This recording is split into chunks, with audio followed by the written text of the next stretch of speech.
Shalom, jumpa lagi dalam vlog keluarga Paroki Santo Yakobus Mariso. Bersama saya, Joseph Manurekon, Koordinator Bidang Katekese. Ibu bapak dan saudara-saudariku yang dikasihi Tuhan, anugerah yang terbesar dan terindah dari Allah adalah keluarga kita. Tidak ada orang berkata, aku menyesal mempunyai keluarga. Tetapi ada orang berkata, kenapa saya tidak gunakan banyak waktu untuk keluarga saya?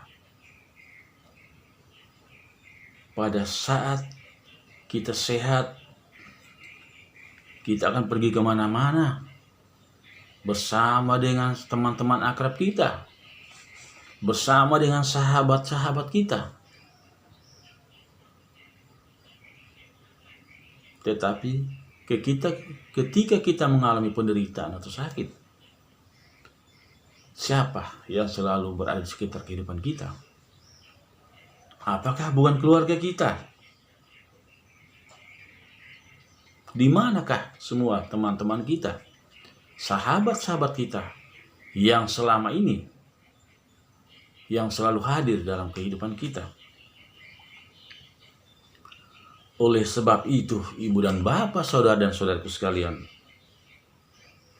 kita harus memberikan banyak waktu untuk keluarga kita. Artinya, sebagai suami, dia harus memberikan banyak waktu, banyak perhatian untuk istri dan keluarganya. Begitupun juga sebaliknya. Seorang istri akan lebih banyak memperhatikan suami dan anak-anaknya. Orang tua akan selalu memperhatikan anak-anaknya. Begitupun juga sebaliknya. Anak-anak akan selalu memperhatikan orang tua. Harus saling menghormati. Bahkan sesama saudara pun juga kita tidak saling mengacukan. Ibu dan bapak, saudara dan saudariku yang dikasihi Tuhan, dalam kitab Kolose bab 3 ayat 14 sampai dengan 15 yang berkata demikian, dan di atas semuanya itu kenakanlah kasih sebagai pengikat yang menyempurnakan, yang mempersatukan. Hendaklah damai sejahtera Kristus memerintah dalam hatimu. Karena untuk itulah kamu telah dipanggil menjadi satu tubuh, dan bersyukurlah. Hidup dalam keluarga bukanlah pilihan, tetapi panggilan.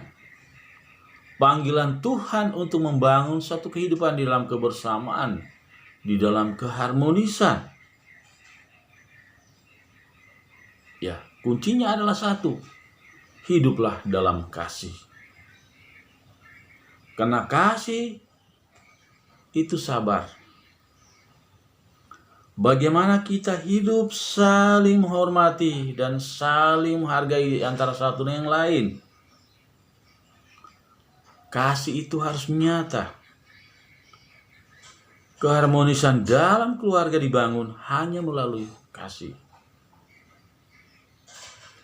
Kasih kita kepada Tuhan hanya bisa diwujud nyatakan melalui sesama kita. Kasihilah sesamamu seperti engkau mengasihi dirimu sendiri. Di dalam Alkitab ada seorang yang hidupnya tidak bercelah di antara manusia pada zaman itu, Nabi Nuh, yang hidupnya selalu bergaul dan selalu berkenan di hadapan Allah. Sebelum bencana air bah tiba, Nabi Nuh diperintahkan oleh Tuhan untuk membangun sebuah bahtera. Dengan begitu setia, bersama istri, bersama anak-anak, bersama dengan keluarga, mereka membangun Bahtera. Di sana tidak ada pertengkaran, semua bekerja,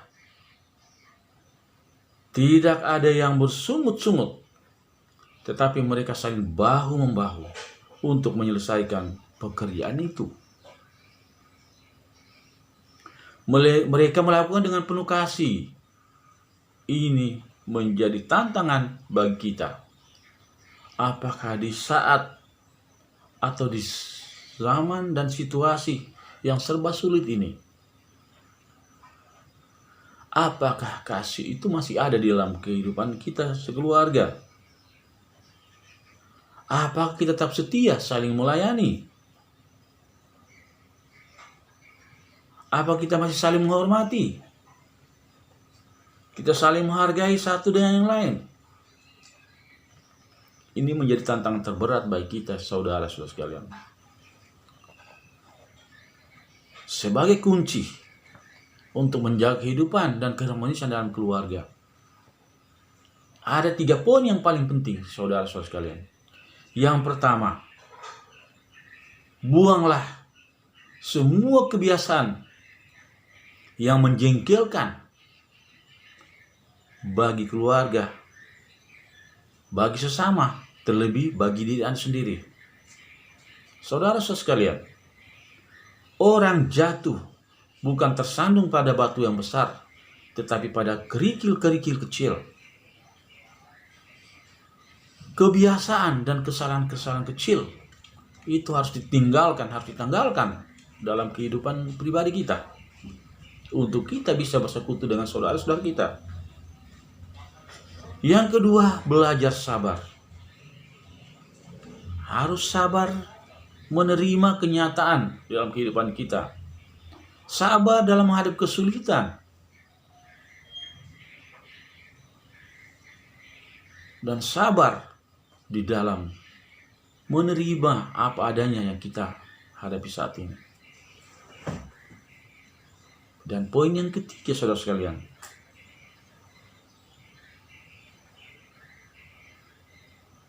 rendah hati.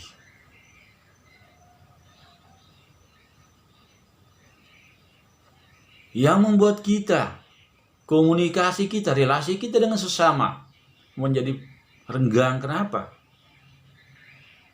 Gengsi, egois yang kita miliki dalam pribadi kita. Ini harus dibuang dan harus ditanggalkan demi keharmonisan dalam kehidupan keluarga kita. Ibu dan bapak, saudara dan saudara sekalian, kiranya ini menjadi suatu permenungan yang sedikit berguna bagi kita untuk membangun kebersamaan kita di dalam keluarga kita, untuk membangun keharmonisan, damai, sejahtera. Relasi-relasi kita tidak terputus hanya persoalan egois kita. Apalagi relasi dengan Tuhan sampai terputus hanya karena ego kita. Moga-moga di dalam perjalanan hidup kita dalam membangun keluarga, Tuhan Yesus selalu menyertai kita. Semoga demikian. Amin.